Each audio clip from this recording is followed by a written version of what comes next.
Avec les élections présidentielles prévues pour juillet 2024 au Rwanda, une enquête internationale sur les aspects troublants du régime au pouvoir pourrait rebattre sérieusement les cartes.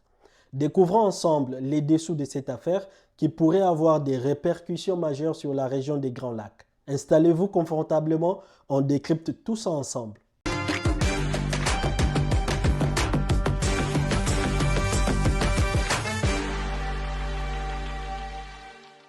Rwanda Classified est une vaste enquête menée par le collectif Forbidden Story regroupant 50 journalistes de 17 médias internationaux. Cette investigation aurait débuté après la mort suspecte du journaliste rwandais John Williams Ntwali en janvier 2023. L'enquête révélerait un réseau de répression orchestré par le régime de Paul Kagame à l'intérieur comme à l'extérieur des frontières du Rwanda. Sous le régime de Paul Kagame, le Rwanda a connu une transformation économique spectaculaire, mais à quel prix? L'enquête montrerait que Kigali aurait recours à des méthodes de répression brutales contre des journalistes et des opposants. On parlerait ici d'arrestations, d'intimidation, de disparitions et même de meurtres. Par exemple, les journalistes John William Ntwali et Samuel Biansi, qui ont enquêté sur la présence des troupes militaires rwandaises en République démocratique du Congo, auraient été pris pour cible. Ntwali serait mort dans un accident suspect, tandis que Biansi aurait dû fuir le pays.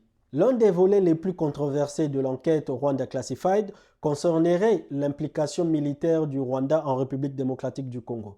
Depuis des années, le régime de Kagame a démenti toute intervention militaire, mais les preuves montreraient le contraire. En effet, des soldats rwandais auraient été identifiés parmi les forces du M23, un groupe rebelle actif dans l'est de la République démocratique du Congo.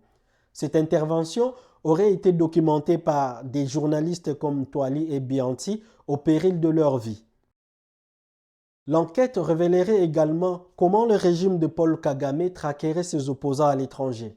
En Belgique, par exemple, des actions de surveillance, d'intimidation et même de tentatives d'assassinat auraient été menées contre des dissidents. Des journalistes et des figures de l'opposition auraient été menacés et certains auraient même été enlevés et rapatriés de force au Rwanda. Le cas de Paul Rusesabagina, enlevé à Dubaï et emprisonné à Kigali, serait emblématique de cette répression transnationale. Le régime rwandais mènerait une intense campagne de communication pour redorer son image à l'international. Les partenariats avec des clubs de football prestigieux comme le Paris Saint-Germain, Arsenal et le Bayern Munich font partie de cette stratégie. Cette stratégie de nation branding viserait à projeter l'image d'un Rwanda moderne et prospère tout en étouffant les critiques. Les autorités rwandaises investiraient massivement dans le marketing et utiliseraient des campagnes de désinformation pour neutraliser les voix dissidentes et sur les réseaux sociaux. L'enquête Rwanda Classified pourrait poser de sérieux problèmes pour le régime de Paul Kagame en ternissant l'image internationale du Rwanda, en incitant la communauté internationale à réagir, en renforçant l'opposition interne, en affectant l'économie et en sapant la confiance des citoyens. Les révélations sur les méthodes de répression, les violations des droits humains et l'ingérence militaire en République démocratique du Congo, ainsi que la répression transnationale des opposants, pourraient éroder la confiance des investisseurs et inciter à des sanctions et compliquer la position stratégique du Rwanda sur la scène internationale. À l'approche des élections présidentielles de juillet 2024, ce défi pourrait obliger le régime à répondre de manière plus transparente et responsable. Pourquoi une intervention de la communauté internationale pourrait-elle être sensible? Une intervention de la communauté internationale pourrait être sensible en raison de l'historique du Rwanda et de sa position stratégique en Afrique. Après le génocide de 1994, le Rwanda a bénéficié d'un large soutien de la communauté internationale pour sa reconstruction. Et Paul Kagame a été perçu comme un leader ayant réussi à transformer le pays. De plus, le Rwanda joue un rôle crucial dans les missions de maintien de la paix de l'ONU et est vu comme un modèle de stabilité en Afrique de l'Est. Ce facteur confère au régime de Kagame une certaine immunité, rendant les interventions directes plus complexes pour les nations occidentales, qui craignent de déstabiliser davantage la région et de perdre un allié stratégique dans leur politique africaine. Par ailleurs, Des accords comme celui entre le Royaume-Uni et le Rwanda pour l'envoi des migrants montrent que certains pays considèrent le Rwanda comme un partenaire fiable, malgré les critiques internationales concernant les droits de l'homme. La publication de l'enquête Rwanda Classified a provoqué des réactions immédiates et intenses de la part du gouvernement rwandais et de ses partisans.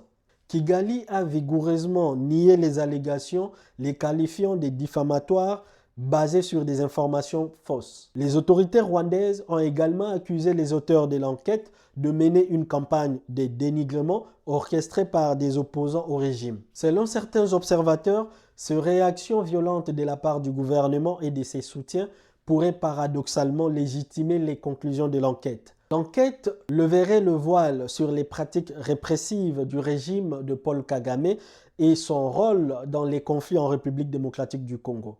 Ces révélations poseraient des questions cruciales sur la manière dont la communauté internationale devrait réagir face à ces violations, d'autant plus à l'approche des élections présidentielles de juillet 2024. On espère que cette vidéo vous a permis de mieux comprendre les enjeux de cette enquête. Pensez-vous que la communauté internationale devrait prendre des mesures plus fermes contre le régime de Paul Kagame?